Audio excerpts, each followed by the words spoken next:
ನಮಸ್ಕಾರ ಸ್ನೇಹಿತರೆ, ಧ್ವನಿ ಲೋಕಕ್ಕೆ ನಿಮಗೆಲ್ಲ ಸ್ವಾಗತ. ನಾವಿವತ್ತು 10ನೇ ತರಗತಿಯ ವಿಜ್ಞಾನ ಪಾಠ ವಿದ್ಯುತ್ ಶಕ್ತಿ ಅಂತಕ್ಕಂಥ ಅಧ್ಯಾಯದ ಅಭ್ಯಾಸದ ಪ್ರಶ್ನೋತ್ತರಗಳನ್ನು ನೋಡೋಣ. ಪ್ರಶ್ನೆ 1 ಬಂದ್ಬಿಟ್ಟು, ರೋಧ R ಹೊಂದಿರುವ ಒಂದು ತಂತಿಯನ್ನು 5 ಸಮಾನ ಭಾಗಗಳಾಗಿ ಕತ್ತರಿಸಲಾಗಿದೆ. ಅರ್ಥ ಆಗ್ತದೆಯಾ? ರೋಧ R, ರೋಧ ಏನಿದೆ ಅಂತೆ R. ರೋಧ R ಅನ್ನು ನಾವು ಎಷ್ಟು ಭಾಗಗಳಾಗಿ ಮಾಡಿದೀವಿ ರೀ? 5 ಭಾಗಗಳು.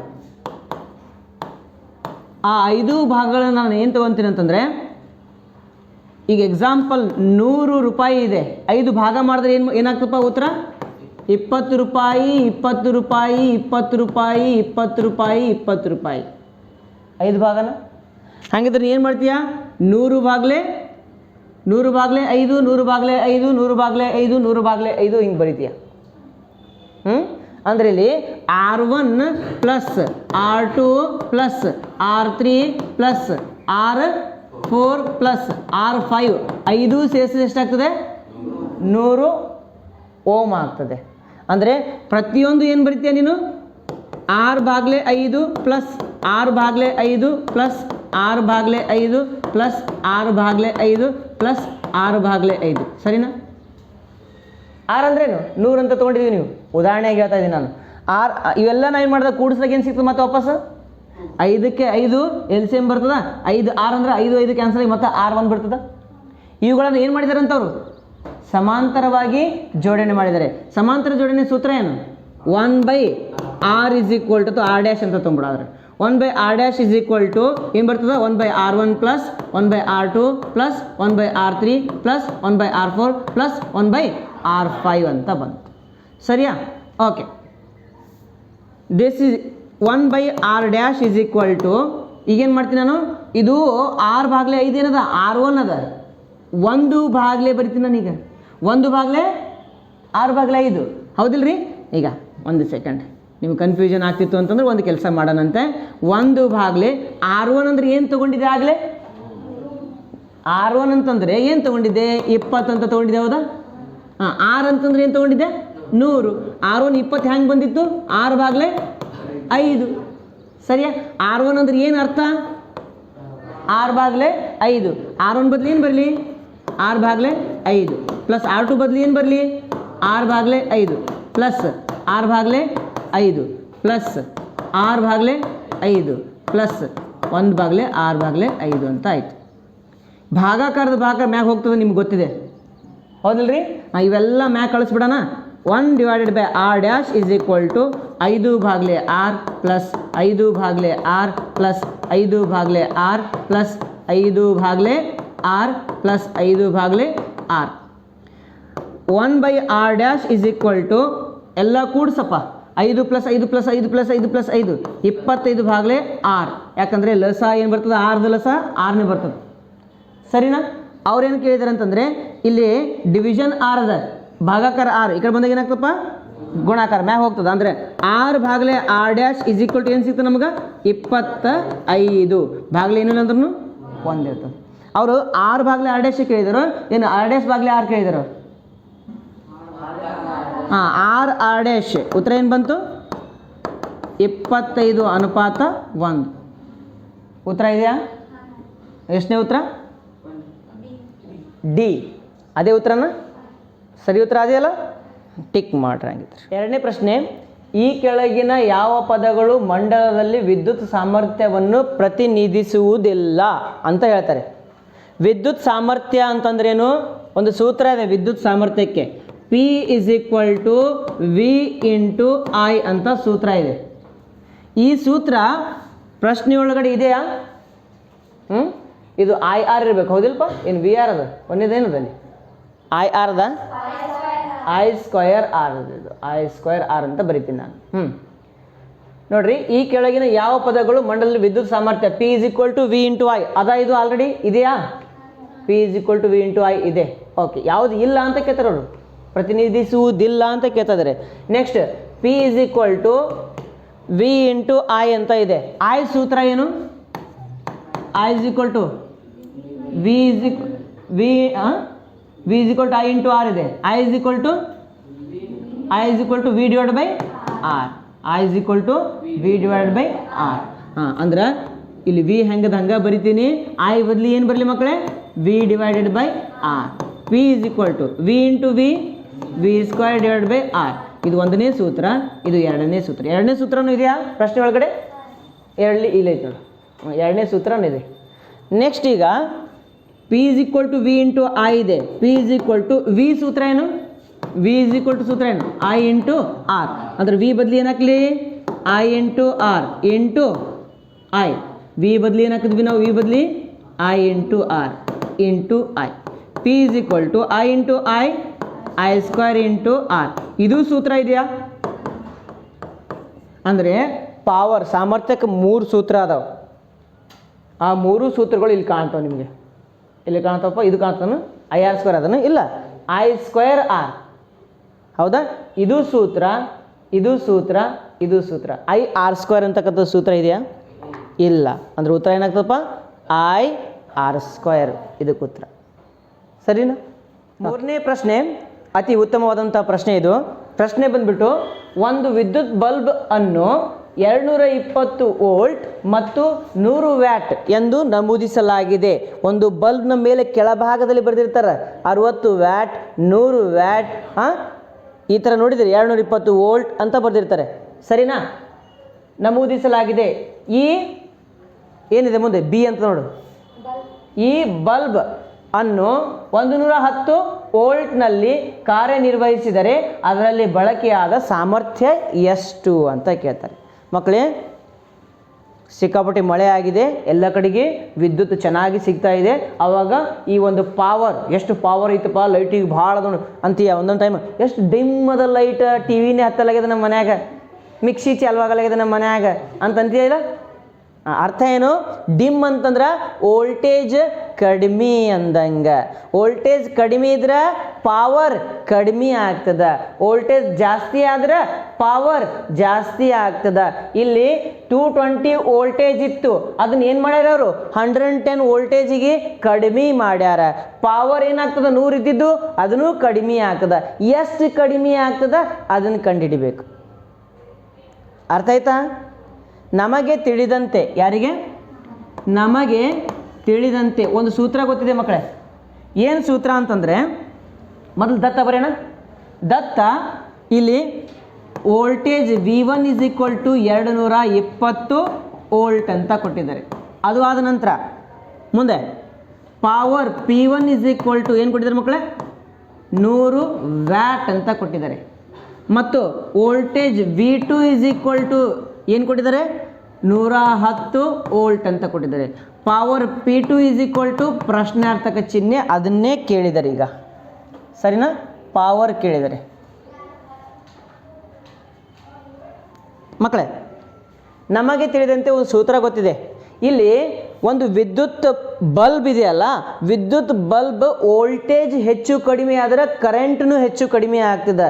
ಸೊ ಕರೆಂಟ್ ಕಂಡುಹಿಡಿಬಾರ್ದು ಇಲ್ಲಿ, ಅಂದ್ರೆ ವಿದ್ಯುತ್ ಪ್ರವಾಹ ಕಂಡುಹಿಡಿಯೋದು ಬ್ಯಾಡ. ಇಲ್ಲಿ ಏನು ಕಂಡುಹಿಡ್ಯಾನ? ರೋಧಕ ಕಂಡುಹಿಡ್ಯಾನಂತ. ಯಾಕಂದರೆ ಬಲ್ಬ್ನ ರೋಧಕ ಚೇಂಜ್ ಆಗಲ್ಲ.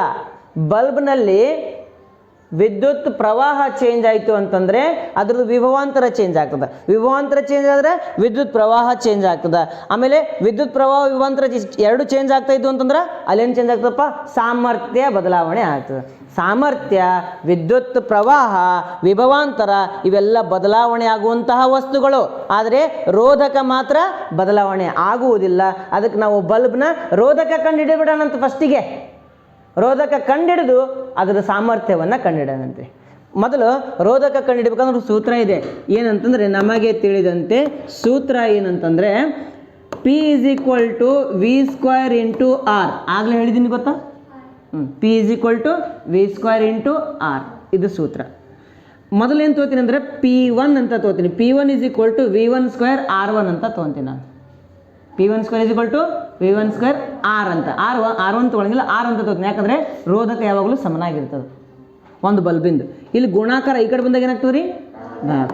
P1 ಭಾಗಲೆ V1 the whole square is equal to, ಇದು ಇಂಟು ಅದು ಡಿವೈಡೆಡ್ ಬೇಕು ನೋಡ್ರಿ, V ಇಂಟು ಐ ಡಿವೈಡೆಡ್ ಬರಬೇಕು, ಬಹುಶಃ ಭಾಗಕರ ಇರಬೇಕು. ಆಗಲಿ ಲೆಕ್ಕ ನೋಡ್ರಿ, V ಇಂಟು ಐ ಅಂತಂದ್ರೆ V square. V square divide by R. ಮಕ್ಕಳೇ, ಸೂತ್ರ ಏನು? ವಿ ಸ್ಕ್ವೇರ್ ಭಾಗಾಕಾರ ಆರ್. ವಿ ಸ್ಕ್ವೇರ್ ಭಾಗಾಕಾರ ಆರ್. ಹಾಂ, ನೆಕ್ಸ್ಟ್ ನನಗೇನು ಬೇಕು ಈಗ? ನನಗೇನು ಬೇಕು?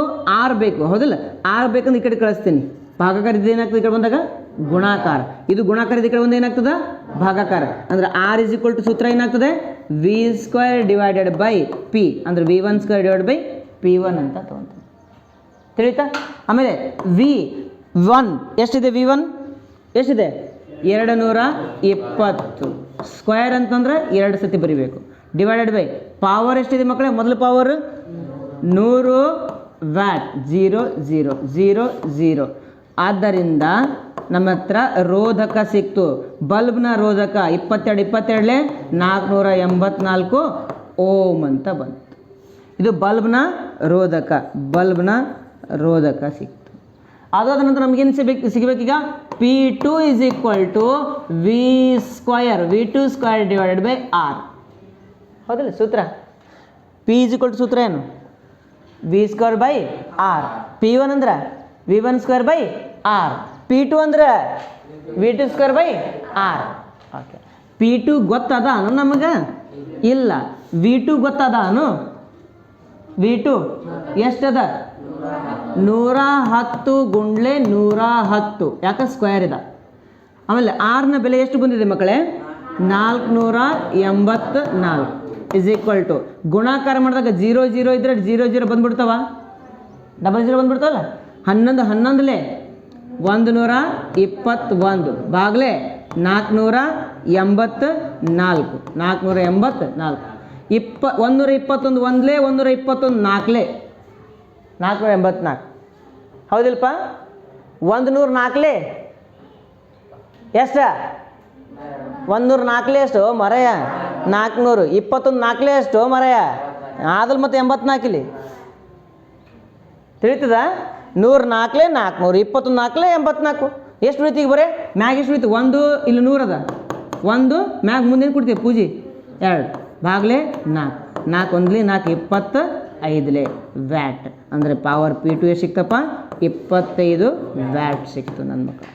ಬಟ್ 4ನೇ ಪ್ರಶ್ನೆ, ಸಮಾನವಾದ ಉದ್ದ ಮತ್ತು ವ್ಯಾಸವುಳ್ಳ ಒಂದೇ ರೀತಿಯ 2 ವಸ್ತುಗಳನ್ನು ಮೊದಲು ಸರಣಿ ಕ್ರಮದಲ್ಲಿ ನಂತರ ಸಮಾಂತರ ಕ್ರಮದಲ್ಲಿ ಒಂದೇ ವಿಭವಾಂತರಕ್ಕೆ ಅಡ್ಡಲಾಗಿ ಸಂಪರ್ಕಿಸಲಾಗಿದೆ. ಸರಣಿ ಕ್ರಮದಲ್ಲಿ ಮತ್ತು ಶರಣ ಆಗ್ಬಿಟ್ಟೈತೆ ನೋಡೋದು. ಸರಣಿ ಕ್ರಮದಲ್ಲಿ ಮತ್ತು ಸಮಾಂತರ ಕ್ರಮದಲ್ಲಿ ಉತ್ಪತ್ತಿಯಾದ ಶಾಖದ ಅನುಪಾತವನ್ನು ಕಂಡುಹಿಡಿಯಿರಿ ಅಂತ ಹೇಳ್ತಾರೆ. ಒಟ್ಟಾರೆಯಾಗಿ ಇಲ್ಲಿ ಎಷ್ಟು ವಸ್ತುಗಳಿದಾವಪ್ಪ? ಎಷ್ಟು ವಸ್ತುಗಳಿದ್ದಾವೆ? 2 ವಸ್ತುಗಳಿದ್ದಾವೆ. ಆ 2 ವಸ್ತುಗಳ ನಮ್ಮದು ಏನು ಗೊತ್ತಿಲ್ಲ? ರೋಧ ಗೊತ್ತಿಲ್ಲ. ಆದರೆ 2 ವಸ್ತುಗಳು ಸೇಮ್ ಅದಾವ, ಸಮನಾದ ಉದ್ದ, ಸಮಾನ ವಸ್ತುಗಳು ಅಂತಂದ್ರೆ ರೋಧ ಏನಿರ್ತದೆ ರೀ? ಸಮ ಇರ್ತದ.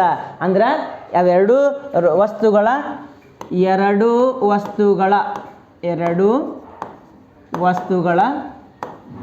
ರೋಧ ಏನು ತಗೊಳಮ್ಮ? R ಮತ್ತು R ಆಗಿರಲಿ. R ಮತ್ತು R ಆಗಿರಲಿ. R ಮತ್ತು R ಅಂದರೆ ಯಾಕೆ? ಎರಡರದ್ದು ರೋಧ ಸಮ ಅದ. ಅದಕ್ಕೆ ಸರಣಿ ಕ್ರಮದಲ್ಲಿ ಏನಾಗ್ತದಪ್ಪ? ಸರಣಿ ರೋಧ RS ಇಸ್ ಈಕ್ವಲ್ ಟು ಸೂತ್ರ ಏನು? R1 plus R2. R1 ಅಂದ್ರೇನು? R2 ಅಂದ್ರೇನು? R plus R. ಹೌದು ಏನಿಲ್ಲೋ? R1 ಅಂದ್ರೂ R, R2 ಅಂದ್ರೂ R. Okay, is equal to ಏನು ಬರಲಪ್ಪ? 2 R. RS ಈಕ್ವಲ್ ಟು ಏನು ಸಿಕ್ತು ನಿನಗ? 2 R ಸಿಕ್ತು. ಆಮೇಲೆ ಸರಣಿ ರೋಧ ಆಯ್ತು. ಇನ್ನೊಂದು ಸಮಾಂತರ ರೋಧ RP ಬರಲಿ ಮಕ್ಕಳೇ.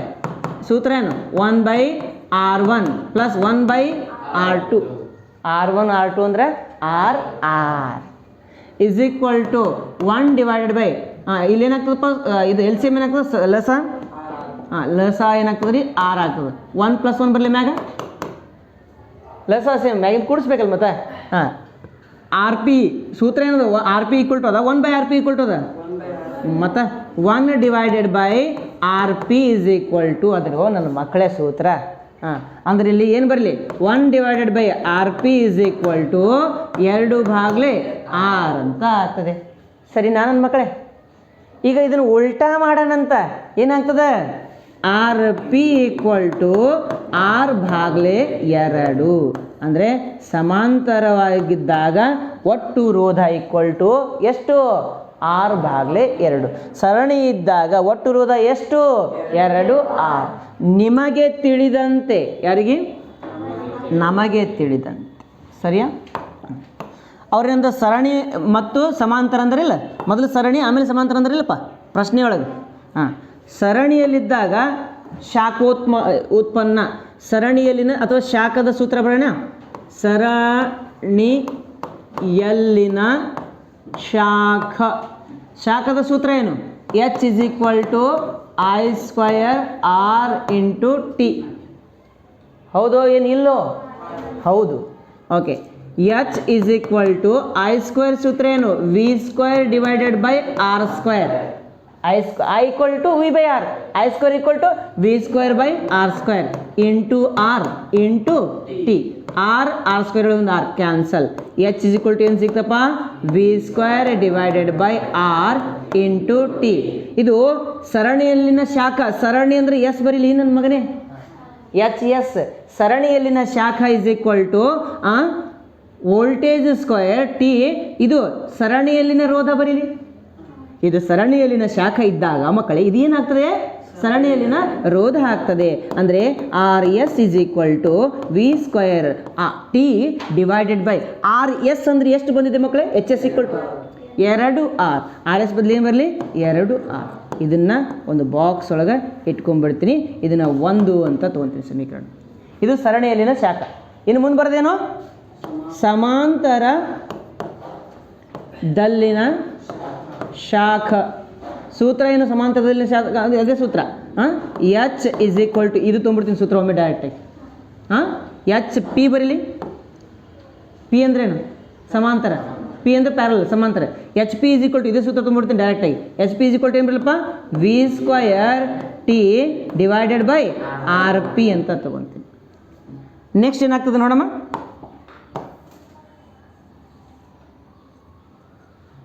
ನೆಕ್ಸ್ಟ್ ನೋಡ್ರಿ ಮಕ್ಕಳೇ, HP = V² T / RP ನ ಬೆಲೆ ಎಷ್ಟು ಮಗನೇ? R ಭಾಗಲೆ 2. ಭಾಗಾಕಾರದ ಭಾಗ ಮ್ಯಾಗ ಹೋದ್ರೆ ಗುಣಾಕಾರ. ಅಂದ್ರೆ HP = ಏನು ಬಂತು? 2 V² T ಭಾಗಲೆ ಏನು ಬರಲು? ಆಗ್ತದಾಗಲ್ಲ ಕಿನ್ಯ. ಓಕೆ, HP = ಎಷ್ಟು ಬಂತಪ್ಪ? 2 V² T / R. ಅವರು ಪ್ರಶ್ನೆ ಒಳಗಡೆ ಏನು ಕೇಳಿದ್ದಾರೆ? ಅನುಪಾತ. ಯಾವುದರ ಅನುಪಾತ? HS ಅನುಪಾತ HP = ಅನುಪಾತ ಅಂದ್ರೆ ಭಾಗಲೆ. HS ಅನುಪಾತ HP. ಹೀಟ್ ಇನ್ ಸೀರೀಸ್ ಅನುಪಾತ ಹೀಟ್ ಇನ್ ಪ್ಯಾರಲಲ್ ಅಂದಂಗೆ ತಿಳಿತಾ? HS ಸೂತ್ರ ಎಷ್ಟು ಬಂದೈತಿ? ಬೆಲೆ ಎಲ್ಲಿ ಬಂದೈತಿ? V² T / 2R whole divided by HP ಎಷ್ಟು ಬಂದೈತಿ? 2 V² T / R ಬಂದೈತಿ. ಭಾಗಾಕಾರ ಉಲ್ಟಾ ಆಗ್ತದೆ ಹೇಳಿದೆ ನಿಮಗೆ, ಹೌದಿಲ್ರಿ? ಇದು P/Q R/S. ಇದು ಉಲ್ಟಾಗಿ ಇಂಟು ಆಗ್ತದೆ ಹೇಳಿಲ್ಲ? P/Q R/S. ಹೇಳ್ರಿ ಏನಾಗ್ತದೆ? V² T / 2R ಗುಣಾಕಾರ R ಭಾಗಲೆ 2 V² T. V² T cancel. R ಒಂದಲೇ ಕ್ಯಾನ್ಸಲ್. ಉತ್ತರ ಏನು ಉಳಿತು? ಮ್ಯಾಗ 2 ಇಲ್ಲಿ V² T ಹೋಗೈತಿ. ಇದು 2 ಇಲ್ಲೋ ನನ್ನ ಮಗನೇ. V² T ಹೋಗ್ಯದ ಅಂದ್ರೆ ಏನು ಉಳಿದು? ಮ್ಯಾಗ 1 ಭಾಗಲೆ 2 4. ಎಷ್ಟು ಬಂತ ಆನ್ಸರ್? 1 ಅನುಪಾತ 4 ಬರ್ತದೆ ನನ್ನ ಮಕ್ಕಳೇ. 5ನೇ ಪ್ರಶ್ನೆ, 2 ತುದಿಗಳ ನಡುವೆ ವಿಭವಾಂತರವನ್ನು ಅಳತೆ ಮಾಡಲು ವೋಲ್ಟ್ ಮೀಟರನ್ನು ಹೇಗೆ ಬಳಸಬೇಕು ಅಂತ. ಹೇಗೆ ಉಪಯೋಗಿಸಬೇಕು? ಯಾವಾಗಲೂ ವಿಭವಾಂತರವನ್ನು ಸಮಾಂತರವಾಗಿ ಅದನ್ನು ಸಂಪರ್ಕಿಸಬೇಕು. ಸಮಾಂತರವಾಗಿ ಸಂಪರ್ಕ ಕಲ್ಪಿಸಿದಾಗ ಮಾತ್ರ 2 ತುದಿಗಳ ನಡುವಿನ ವಿಭವಾಂತರ ನಾವು ಏನು ಮಾಡ್ಬೋದು? ಪತ್ತೆ ಹಚ್ಚಬಹುದು. ಇದು 5ನೇ ಪ್ರಶ್ನೆಗೆ ಉತ್ತರ. 6ನೇ ಪ್ರಶ್ನೆ ಅತಿ ಉತ್ತಮವಾದಂತಹ ಪ್ರಶ್ನೆ ಇದು. ಇದಕ್ಕಿಂತ ಉತ್ತಮ ಪ್ರಶ್ನೆ ನಿಮಗೆ ಎಲ್ಲಿ ಸಿಗೋದೇ ಇಲ್ಲ. ಏನು ಪ್ರಶ್ನೆ ಅಂತಂದರೆ, ಪ್ರಶ್ನೆ ಬಂದ್ಬಿಟ್ಟು, ಒಂದು ತಾಮ್ರದ ತಂತಿಯು 0.55 ಮಿಲಿಮೀಟರ್ ವ್ಯಾಸವನ್ನು ಹೊಂದಿದೆ ಮತ್ತು 1.6 × 10⁻⁻8 ಓಮ್ ಮೀಟರ್ ರೋಧಕತೆಯನ್ನು ಹೊಂದಿದೆ. ಆದರೆ ರೋಧ 10 ಓಮ್ನಷ್ಟು ಆಗಲು, ಹೌದಿಲ್ಲ? 10 ಓಮ್ ಇದೆ. ಇದು 10 ಓಮ್ ಅಂತ ನಾವು ತಗೋಬೇಕಿತ್ತು. 10 ಓಮ್ ನಷ್ಟ ಆಗಲು ರೋಧಕತೆ ಆದರೆ ನಷ್ಟ ಆಗಿಸಲು ಅದರ ಉದ್ದ ಎಷ್ಟಿರಬೇಕು, ಉದ್ದ ಕಂಡುಹಿಡಿಬೇಕಂತ. ಒಂದನೇದು, ತಂತಿಯ ವ್ಯಾಸವನ್ನು ದ್ವಿಗುಣಗೊಳಿಸಿದರೆ ಅದರ ರೋಧವು ಎಷ್ಟಾಗುತ್ತದೆ. ವ್ಯಾಸ ದ್ವಿಗುಣಗೊಳಿಸಿದ್ರೆ ರೋಧ ಎಷ್ಟಾಗ್ತದೆ ಅಂತ ನಮ್ಗೆ ಕೇಳ್ತಾ ಇದ್ದಾರೆ ಪ್ರಶ್ನೆ. 2 ಪ್ರಶ್ನೆಗಳಿದ್ದಾವೆ. ಒಂದು ಪ್ರಶ್ನೆ ಮೊದಲು ಬಿಡಿಸೋಣ, ಆಮೇಲೆ ಇನ್ನೊಂದು ಪ್ರಶ್ನೆಯನ್ನು ಬಿಡಿಸೋಣಂತೆ. ಸರಿನಾ ಮಕ್ಕಳೇ? ಪ್ರಶ್ನೆ ಒಳಗಡೆನೇ ಏನಿರ್ತದೆ, ದತ್ತ ಅಂತ ಇರ್ತದೆ. ದತ್ತ ಏನೇನಿದೆ ನೋಡೋಣ. ಏನೇನಿದೆ ಮಕ್ಕಳೇ? ಏನೇನಿದೆ? ಒಂದು ತಾಮ್ರದ ತಂತಿಯ ವ್ಯಾಸ ಕೊಟ್ಟಿದ್ದಾರೆ. ವ್ಯಾಸ ಗೊತ್ತಿದೆ ನಿಮಗೆ. ವ್ಯಾಸ ಅಂತಂದ್ರೇನು? ಡಿ.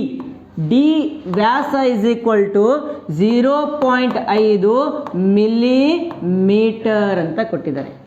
MM ಅಂದರೆ ಮಿಲಿಮೀಟರ್. ಇದು ವ್ಯಾಸ ಆಯಿತು. ಇದರದ್ದು ತ್ರಿಜ್ಯ ಬೇಕಲ್ಲ. ತ್ರಿಜ್ಯ ಅಂತಂದಾಗ ತ್ರಿಜ್ಯ R ಇಸ್ ಈಕ್ವಲ್ ಟು ವ್ಯಾಸ ಭಾಗಲೆ 2. ನಿಮ್ಗೆ ಗೊತ್ತಿದೆ?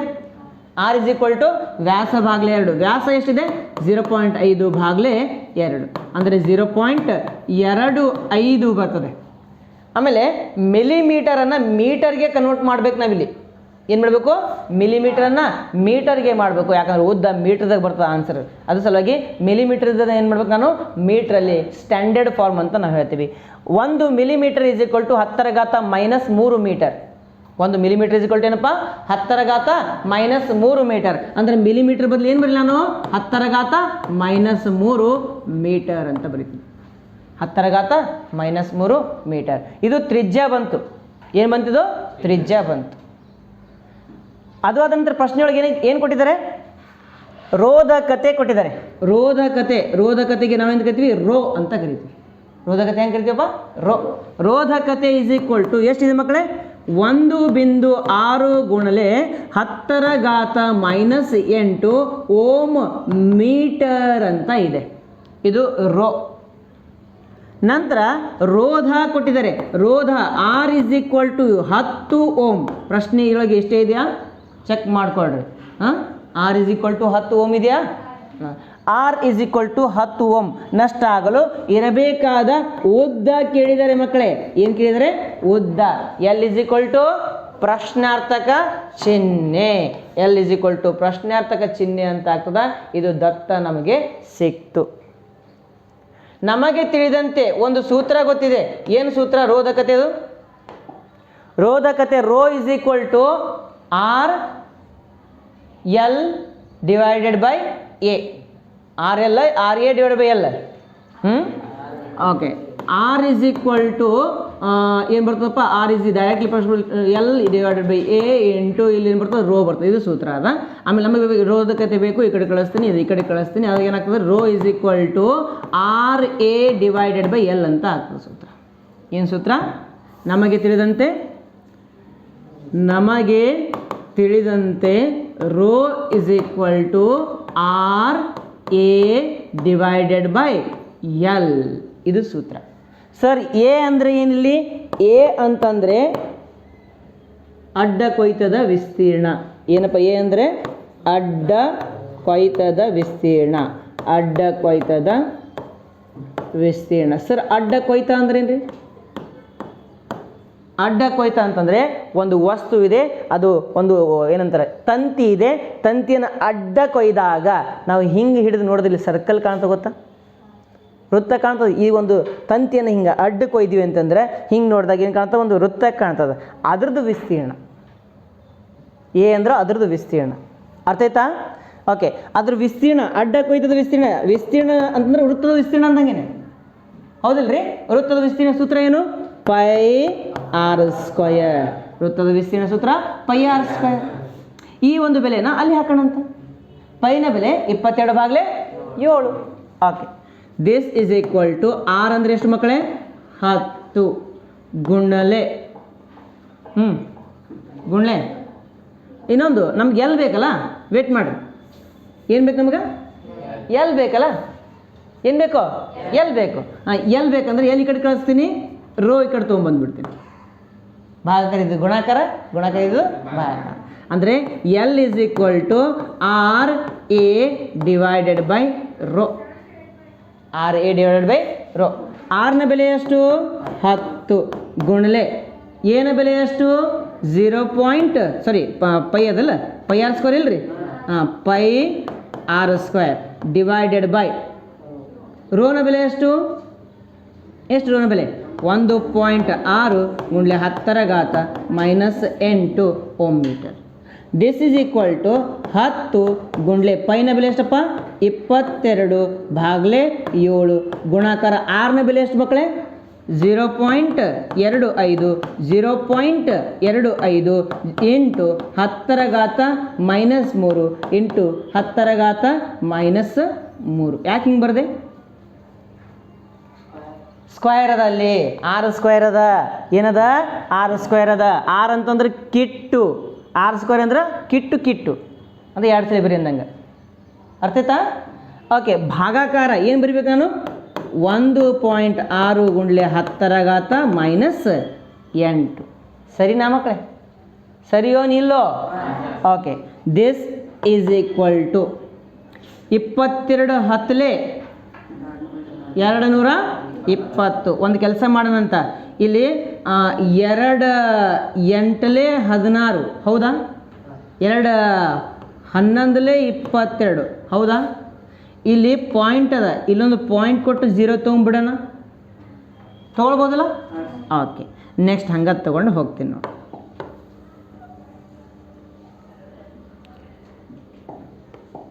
ದಿಸ್ ಈಸ್ ಈಕ್ವಲ್ ಟು 11 10 ಎಷ್ಟಪ್ಪ 110 ಗುಣಾಕಾರ 25 25 625 25 25 625 11 10 110 ಗುಣಾಕಾರ 25 25 625 ಪಾಯಿಂಟ್ ಆಗ್ಬೇಕು 2 ನಂಬರ್ ಪಾಯಿಂಟ್ ಆಗ್ಬೇಕು 2 ನಂಬರ್ ಗುಣಾಕಾರ ಮಾಡಿದ್ರೆ 4 ನಂಬರ್ ಗೊತ್ತದೆ ನಿಮಗೆ. ಪಾಯಿಂಟ್ ಆಗ್ಬೇಕು 2 ನಂಬರ್ ಪಾಯಿಂಟ್ ಆಗ್ಬೇಕು 2 ನಂಬರ್ ಗುಣಾಕಾರ ಆಗ್ಬೇಕು 4 ನಂಬರ್ ಸರ್ ಬಂದಿದ್ದೆ 3 ನಂಬರ್ ಒಂದು ಉದ್ರಿ ನಂಬರ್ 0 ಪಾಯಿಂಟ್ ಕೊಡು ಇಲ್ಲೊಂದು 0 ಅರ್ಥ ಆಗ್ತದ. ಹಾಂ ಗುಣಾಕಾರ ಆಗ್ಬೇಕು 4 ನಂಬರ್ ಬರಬೇಕು 3 ನಂಬರ್ ಬಂದ ಒಂದು ಉದ್ರಿ ನಂಬರ್ ಹಾಕು 0 ಅದು ಆಗ್ಬೇಕು ಪಾಯಿಂಟ್ ಕೊಟ್ಟು 0 8 10 ಮೈನಸ್ 3 10 ಮೈನಸ್ 6 ಭಾಗಾಕಾರ 7 ಗುಂಡ್ಲೆ 0.8 ಇದು 10 ಮೈನಸ್ 8 ಮೇಲ್ಗಡೆ ಹೋದಾಗ ಏನಾಗ್ತದೆ 10 ಪ್ಲಸ್ 8 ಆಗ್ತದೆ. ಸರಿಯೋ ಅಂತ ತಪ್ಪು ಸರಿ. ದಿಸ್ ಈಸ್ ಈಕ್ವಲ್ ಟು 11 ಗುಣಾಕಾರ ಮಾಡಲಾ 11 ಗುಣಾಕಾರ ಮಾಡಿ ಇಲ್ಲ ಅಂತ ಸರ್ ಇನ್ನೊಂದು ಸ್ವಲ್ಪ ಹೊಡಿಬೋದಲ್ರಿ ಸರ್ 2 ಹೊಡಿತೀನಿ ನೋಡ್ರಿ 2 55 110 2 0.4 ಇದು ಹೋಯ್ತಾ ಹೋಗ್ತದೇನಿಲ್ಲ. ಈಗ 55 ಗುಣಾಕಾರ ಮಾಡೋಣಂತ 55 ಗುಣಾಕಾರ ಮಾಡ್ತೀನಿ ನೋಡ್ತೀರಾ ನೀವು 55 5 5 25 ಅಂದರೆ 250 5 25 250 ಪ್ಲಸ್ 25 275 ಕೈಲ ಬಂತು 27 55 2 110 110 ಒಂದು 27 137 13 ಕೈಲ 55 6 5 6 30 5 6 30 330 ಹೌದಿಲ್ರಿ 330 13 ಕೂಡಿಸ್ರಿ 330 343 ಆಗ್ತದ 343. ಎಷ್ಟು ಬಿಟ್ ಪಾಯಿಂಟ್ ಕೊಡಬೇಕು ಎಷ್ಟು ಬಿಟ್ ಪಾಯಿಂಟ್ 4 1 2 3 4 ಇಲ್ಲಿ ಬಿಟ್ ಪಾಯಿಂಟ್ ಕೊಡ್ಲಾ. ಓಕೆ 8 10 ಮೈನಸ್ 6 ಪ್ಲಸ್ 8 ಏನಾಗ್ತದೆ 10 8 ಒಳಗೆ 6 ತೆಗಿ 2 ಬಂದುಬಿಡ್ತದೆ ರೀ. ಇನ್ನೊಂದು ಸ್ಟೆಪ್ ಮಾಡ್ತೀಯಾ ನಡೀತದ. ಓಕೆ ಭಾಗಾಕಾರ 0.4 ಇಂಟು ಹೇಳೋದನು. ಓಕೆ 7 4 ಎಷ್ಟು ರೀ 28 ಭಾಗಾಕಾರ 28 ಅಂದ್ರೆ ಒಂದು ಪಾಯಿಂಟ್ ಕೊಡಲಿಲ್ಲ 2.8. ನೆಕ್ಸ್ಟ್ ಈಗೇನು ಮಾಡ್ತೀನಿ ಅಂತಂದ್ರೆ ಮಕ್ಕಳೇ ಒಂದು ಪಾಯಿಂಟನ್ನು ಈ ಕಡೆ ಕಳಿಸ್ತೀನಿ ಇದನ್ನು ಒಂದು ಪಾಯಿಂಟ್ ಈ ಕಡೆ ಕಳಿಸ್ತೀನಿ. ಅವ್ರಿಗೆ ಏನು ಮಾಡೋಣ ಇಬ್ಬರಿಗೆ ಹೊಂದಾಣಿಕೆ ಮಾಡೋಣಂತ ಫ್ರೆಂಡ್ಶಿಪ್ ಮಾಡೋಣಂತ. ಫ್ರೆಂಡ್ಶಿಪ್ ಪಾಯಿಂಟ್ ನಾನು ಒಂದು ಕಳಿಸ್ತೀನಪ್ಪ ನೀನು ಒಂದು ಕಳಿಸು ಅಂತ ಹೇಳಿ ಕೇಳೋಣ. ಅವಾಗೇನಾಗ್ತದೆ ಹೇಳು ದಿಸ್ ಈಸ್ ಈಕ್ವಲ್ ಟು 34.375 ಭಾಗಾಕಾರ 28 ಗುಣಾಕಾರ 10 2 ಅಂದ್ರೆ 100 10 2 ಅಂದ್ರೆ ಎಷ್ಟು 100. ಓಕೆ ನೆಕ್ಸ್ಟ್ ಮಕ್ಕಳೇ ಇಲ್ಲಿ 10 2 100 ಅಂತಂದ್ರೆ ಈ ಪಾಯಿಂಟ್ ಎಷ್ಟು ಅಂತ ಗುಣಾಕಾರ ಆ ಕಡೆ ಹೋಗ್ಬೇಕು 2 ಸರಿ ಹೋಗ್ಬೇಕಾ 1 2 ಸರಿ ಹೋಗಬೇಕು 2 ಸರಿ ಏನಾಗ್ತದ ಹೋದಾಗ ಏನು ಬರ್ತದಪ್ಪ ಇಲ್ಲಿ 34 37.5 ಭಾಗಾಕಾರ 28 ಬಂತು. ಅರ್ಥ ಆಗ್ತದೆ ರೀ ತಿಳಿತದ? ಈ ಪಾಯಿಂಟನ್ನು 2 ಸತಿ ಯಾಕೆ ಮೂವ್ ಮಾಡಿದೆ ನಾನು? ಇಲ್ಲಿ 100ರಲ್ಲಿ ಗುಣಾಕಾರ ಮಾಡಿದ್ದೀನಿ. ಈಗ ಭಾಕಾರ ಮಾಡ್ತೀನಿ ನೋಡ್ರಿ, 28ರಲ್ಲಿ ಭಾಕಾರ ಮಾಡ್ತೀನಿ. 28 ಒಂದಲೇ 28, 28 ಒಂದಲೇ 28. ಇನ್ನು ಎಷ್ಟು ಉಳಿತದ? ಎಷ್ಟು ಉಳಿತದೆ? ಇನ್ನು 6 ಉಳಿತದ. 6 28 ಒಂದಲೇ 28. ಇನ್ನು ಎಷ್ಟು ಉಳಿತದೆ? 34 28 ತೆಗೆದ್ರ ಮತ್ತು ಹೇಳೋಕ್ಕೇನು ಗಂಟು ಹೋಗೈತೆ ನಿಮ್ಮದು? 6 ಉಳಿತು. 6 ಮುಂದೆ 3 ಅಂದ್ರೆ 63. 28 ಎರಡಲೇ 56. 63 ಒಳಗೆ 56 ತೆಗಿ. ಎಷ್ಟು ಉಳಿತು? 7. 7 ಮುಂದೆ 7 ಇಡು. ಎಷ್ಟಾಯಿತು? 77. 28 ಎರಡಲೇ 56. 77 56 ತೆಗಿ. 77 56 ತೆಗೆದ್ರೆ 19 ಬರ್ತದೆ. 77 56 ತೆಗೆದ್ರೆ 21 ಬರ್ತದೆ. ಎಷ್ಟು ಬರ್ತದೆ ನೋಡು? 77 56, 66, 76, 21 ಬರ್ತದೆ. ಎಷ್ಟು ಬರ್ತದೆ ರೀ? 21 ಬರ್ತದೆ. 21 ಬರ್ತದೆ ಅಂತಂದ್ರೆ 21 ಹತ್ತದ ಇಲ್ಲಿ ಹತ್ತಂಗಿಲ್ಲ. ಏನು ಕೊಡ್ತೀಯ? ಪಾಯಿಂಟ್ ಕೊಡ್ತಿದ್ದಿ. ಆಮೇಲೆ ಏನಾಗ್ತದೆ? ಮುಂದಿನ ನಂಬರ್ 21 ಮುಂದೆ ಏನು ನಂಬರ್ ಐತಿ? 5 ಅದ. ಹೌದಿಲ್ಲ ರೀ? 5 ನಂಬರ್ ಅದ ಅಂತಂದ್ರೆ ಅರ್ಥ ಏನಿಲ್ಲಿ? 21 5 215. ಓಕೆ. 28 8 224 ಅದ, ಹೆಚ್ಚು ಕಡಿಮೆ. ಅದು 8 ಹತ್ತಂಗಿಲ್ಲ. 224 7 ಹಚ್ಬಿಡೋಣ ಅಂತ. 28 7 196. 215 196 ಕಡೆ ಮುಂದೆ ಬರ್ತದಿಲ್ಲ, ಪಾಯಿಂಟ್ ಆಗ್ಬೇಕು. ಎಷ್ಟು ನಂಬರ್ ಸಾಕು. ಎಷ್ಟು ಬಂತು? 122.7 ಮೀಟರ್ ಬಂತು. 7 ಮೀಟರ್. ಏನಿದು? ಉದ್ದ. ಎದರ ಉದ್ದ? ತಂತಿಯ ಉದ್ದ. ಅದಾದ ನಂತರ ಎರಡನೇದೇನು ಕೇಳಿದಾರೆ ಅಂದ್ರಲ್ಲಿ, ತಂತಿಯ ವ್ಯಾಸ ಏನಾದಾಗ? ತಂತಿಯ ವ್ಯಾಸ ಅಧಿಕ ಆದ ಡಬಲ್ ಅಂದ್ರೆ ಏನಂದ್ರೆ ಪ್ರಶ್ನೆ ಒಳಗಡೆ ದ್ವಿಗುಣ. ತಂತಿಯ ವ್ಯಾಸ ಡಿ ಇದ್ದಿದ್ದು ಏನಾಗ್ತದಂತ? 2D. ದ್ವಿಗುಣವಾದರೆ ಏನಂದ್ರೆ ಮುಂದೆ ರೋಧ ಎಷ್ಟು ಬದಲಾಗ್ತದೆ ಅಂತ ಹೇಳ್ಯಾರ? ರೋಧ ಅಂದ್ರೆ ರೋಧಕತೆ ಅದ ಏನು ರೋಧ ಅದ? ರೋಧಕತೆ ಅದ, ರೋಧ ಅದ. ರೋಧ ಬೇರೆ, ರೋಧಕತೆ ಬೇರೆ. ಅದು ತಲೆಯಾಗಿರಲಿಲ್ಲ ಮೊದಲು ನಿಮಗೆ. ಓಕೆ. ಅದರ ರೋಧವು ಎಷ್ಟು ಬದಲಾಗುತ್ತದೆ ಅಂದ್ರೆ ರೋಧನೇ ಅದಲ್ಲ, ಹಿಂಗೆ ಅದಲ್ಲ. ರೋಧ ಸೂತ್ರ ಏನು? ರೋಧ ಸೂತ್ರ ಏನು? ಓಕೆ, ಹೇಳ್ತೀನಿ ತಡಿ ನನಗ ಮಕ್ಕಳೇ. ಈಗ ಸೂತ್ರ ಏನಿತ್ತು? Rho is equal to RA/L ಇತ್ತು. ಸರಿಯಾ? ಈಗ ನಾನೇನು ಮಾಡ್ತೀನಿ ಅಂತಂದರೆ, ಈಗ ಗುಣಾಕಾರ R ಅದ, ಈ ಕಡೆ ಇದು ಗುಣಾಕಾರ A ಅದ, ಈ ಕಡೆ ಬಂದಾಗ ಏನಾಗ್ತದ? ಭಾಗಾಕಾರ. ಅಂದರೆ R is equal to 1/A ಆಗ್ತದ. R ಇಸ್ ಈಕ್ವಲ್ ಟು ಸೂತ್ರ ಏನು? 1/A. ಒಂದು ವಸ್ತುವಿನ ರೋಧವು ಅದರ ಅಡ್ಡಕ್ಕೆ ಹೋಯ್ತದ ವಿಸ್ತೀರ್ಣದ ವಿಲೋಮವಾಗಿರ್ತದೆ ಅಂತ ಏನಾಯ್ತು ನೋಡು. ನೇರ ಅನುಪಾತ, ವಿಲೋಮ ಅನುಪಾತ ಅಂತ ಹೇಳಿ ಇದೆಯಾ? ವಾಹಕದ ರೋಧಕವು ಅವಲಂಬಿಸಿರುವ ಅಂಶಗಳು ಅಂತದ ನೋಡು. ವಾಹಕದ ರೋಧಕವು, ವಾಹಕದ ಉದ್ದ ಹೆಚ್ಚಾದಂತೆ ರೋಧವು ಹೆಚ್ಚುತ್ತದೆ. ವಾಹಕದ ಅಡ್ಡಕೊಯ್ತದ ವಿಸ್ತೀರ್ಣ ಹೆಚ್ಚಾದಂತೆ ರೋಧ ಕಡಿಮೆ ಆಗುತ್ತದೆ. ಆದಿಲ್ಲ? ಅಂದರೆ R is equal to 1/A ಬರೀತೀನಿ. R is equal to 1/A ಅಂದ್ರೆ R². πr² ಇಲ್ಲ. A ಅಂದ್ರೆ ಏನು? πr². R² ಅಂದ್ರೆ D². ಹೌದಾ? ಡಿ ಏನಾಗತ್ತಂತ? ಡಬಲ್ ಆಗತ್ತಂತ. ಡಿ ಡಬಲ್ ಅಂತಂದ್ರೆ R is equal to 1/D ಇದ್ದಲ್ಲಿ ಏನಾಗ್ತೀಯ? 2D ಹಾಕಿದಾಗ ಏನಾಗ್ತದೆ? 2D² is equal to 1/4D². ಅಂದರೆ 4 ಪಟ್ಟು ಏನಾಗ್ತದೆ? ಕಡಿಮೆ ಆಗುತ್ತದೆ. ರೋಧ ಏನಾಗ್ತದೆ? 4 ಪಟ್ಟು ಕಡಿಮೆ. ಉತ್ತರ ನೋಡಿ ಏನದ ಅಂದರೆ ಇಲ್ಲಿ ಏನು? ವಾಹಕದ ಏನು ಹೆಚ್ಚಾದರೆ ಡಬಲ್ ಆದರೆ ಯಾವುದಿದು? ವ್ಯಾಸ. ವಾಹಕದ ವ್ಯಾಸ ದ್ವಿಗುಣವಾದರೆ ವಾಹಕದ ರೋಧ 1/4ರಷ್ಟಾಗುತ್ತದೆ. ವ್ಯಾಸ ದ್ವಿಗುಣವಾದರೆ ರೋಧ 1/4ರಷ್ಟಾಗುತ್ತದೆ. ಅರ್ಥ ಆಗ್ತದೆ ಮಕ್ಕಳೇ? ಇಷ್ಟು ಬರೆದ್ರೆ ಸಾಕು ನೀವು. ಇದೆಲ್ಲ ಬರೀ ಅವಶ್ಯಕತೆ ಇಲ್ಲ. ವಾಹಕದ ರೋಧ ದ್ವಿಗುಣವಾದರೆ ಅಂತ ಬರೆದು ಹಿಂಗೆ ಬರ್ಕೊಂಡು ಇದೆರಡು ಲೈನ್ ಬಿಟ್ಬಿಟ್ರೆ ಸಾಕು. ಇದೇನು ಬರಲಿ ಅಂದ್ರೆ ನಡೀತದೆ. ತಗೋ ಮತ್ತೆ ತೆಗೆದೇ ಬಿಡ್ತೀನಿ ನಾನು. ಕಿರಿಕಿರಿನೇ ಬೇಡ. ಬರ್ಕೊರಿ.